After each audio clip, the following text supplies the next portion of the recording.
Everybody has different personalities depending on which people they are hanging around with. You can't say that you act the same way around every friend group or even when you are at home with your siblings and or parents. But when are you the real you? Or at least the most yourself? This is what I want to talk about today because I struggled with this problem myself when I was a teenager. So, I was 15 years old and I was friends with the popular kids in my class.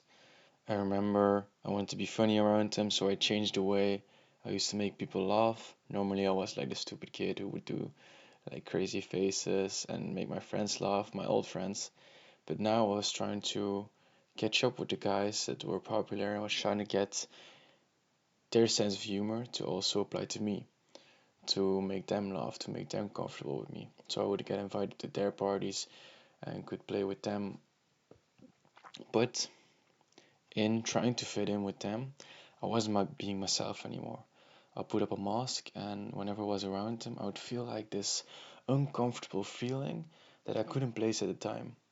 But now, reflecting on that period of my life, I was, like I said, putting up a mask, and it wasn't the real me. So I was covering myself up, even though I like myself. I've never been a person that has a problem with self confidence. Yes, I've been fat, but I always liked the person underneath. So, this period of my life where I was for like 2 years covering myself up and trying to be someone that I was not, I was trying to fit in and live up to the standards of that people lay on me, but I never really felt like I fit in with them. And whenever I was still in my old friend group, because like I didn't leave them behind, I was just more hanging out with the popular kids and less hanging out with my old friend group. But whenever I hung out with them, I felt like a relief. It was way more fun to hang out with my old friends and laugh about stupid shit, laugh about the shit that I found actually funny, than to hang around with the popular kids and like be on my toes and walk on eggshells and try to be funny. Like really had to try my best. So yeah, I felt way more comfortable being on my old friend group. And of course, you're a teenager, I didn't realize this. I tried to be as cool as possible, as popular as possible, so I tried my best. But now looking back at it, I regret making that decision because I didn't leave my friends behind, but I definitely gave them less attention and less of my time just because I was trying to fit in with the cool kids. So, like a mini message to you guys is don't change for other people because you will lose yourself in the process. I should have never done that. I should have always just, not because I had to stay with my old friend group, but because I was like fooling myself. I was being someone that was not. And this all changed when I failed the second last grade in high school, which I've talked about in other videos. Um, then I had to repeat the second last grade, and I was introduced to a new friend group, and I didn't know these guys. But I failed together actually with my best friend, so it was me and him. And then we fell into this new class and some new guys, and we had to get to know them like the first few months. But after like 2, 3 months, we were already like very good friends. We were on the same wavelength, and with these guys, I never had the feeling that I had to pretend I was somebody. Because yes, me and my best friend, we were new to this group, but we immediately we clicked. These people were our people. They were on the same wavelength, and I definitely feel like I never had to pretend to be somebody else that I was not. So you like notice immediately if you go into a group. Yes, of course, in the beginning you have to be someone else because you're putting up a facade. You have to be polite, you have to do this, you have to do that. But after a while, you notice like, oh, we have the same kind of humor. We make jokes about the same kind of things. We find the same kind of things funny. We like do the same kind of things, which is very important because this friend group is still the friend group that I'm closest with to this day. We still go riding bikes together, we still go climbing together, we still do fun stuff together like having barbecues. And this yes, it was maybe not the best thing in my life to fail a grade in high school, but I met these amazing people that I'm still friends with today, and I love spending time with them. And they motivate me to be a better person because they're also great people and they are achieving great things in their life. So, yes, I failed the second last grade in high school, but with that came a friend group that I'll be friends with for my entire life.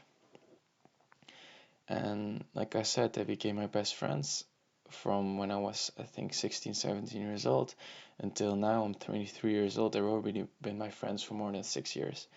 And I've had so much to thank them for. And I could be myself around them. And they still, to this day, elevate me in every single way possible.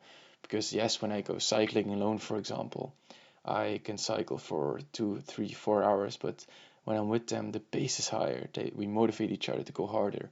When I go to the gym, I go with one of those guys most of the time, and we motivate each other. Like, oh, he can do 12 reps, or I'm going to do 13. Oh, he can do 12 kg dumbbell curls. Let me do 14 kilograms. Yeah. And now with climbing, especially like when I go climbing, I mean bouldering. It's like, oh, we can do this one. Oh shit, I need to do this one also. It's like a competitive thing. I don't know if it's just with the guys, but we motivate each other to be better, and not only physically, but also at school, working, earning money, like every single way in life. We just motivate each other to be better, to become better, and to be friendly and everything else, man. I love it. And we're still friends to this day. Most of them, I see some of them less, of course. It's normal in life. You can't have that many close friends, but they're still amazing people, and I hope everything goes well for them in their life. Because I know I've met my kind of people.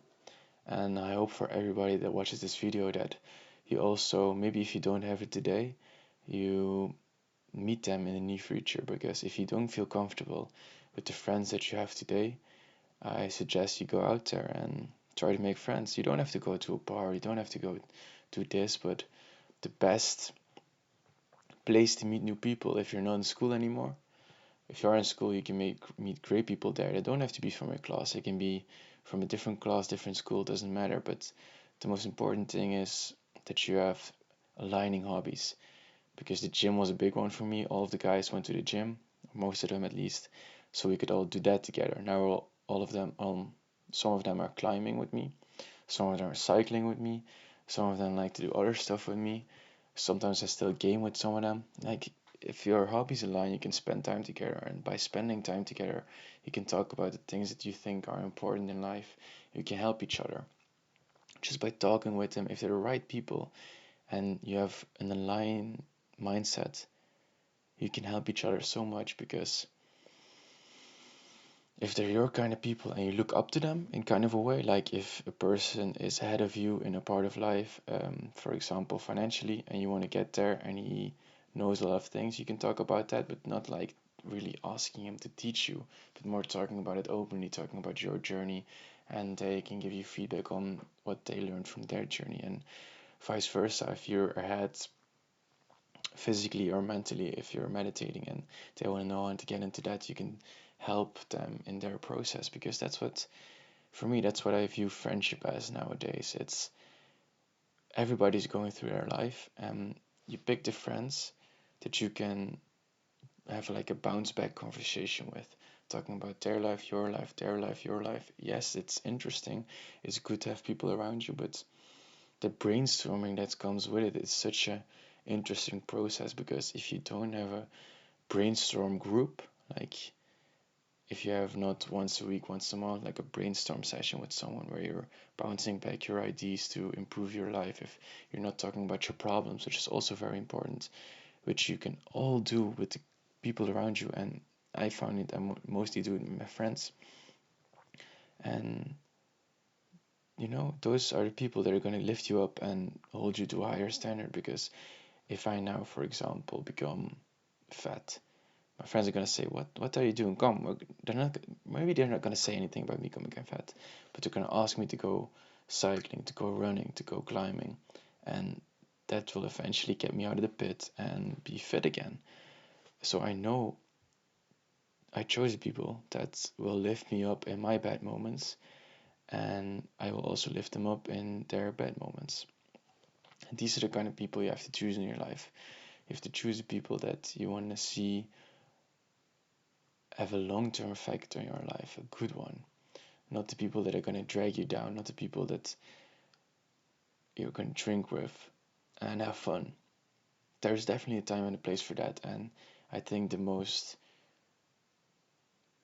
balanced choice you can make is choose people that are motivating you in the good areas of life, but also people that are helping you when you're having bad moments and that you can go drink with and have fun with.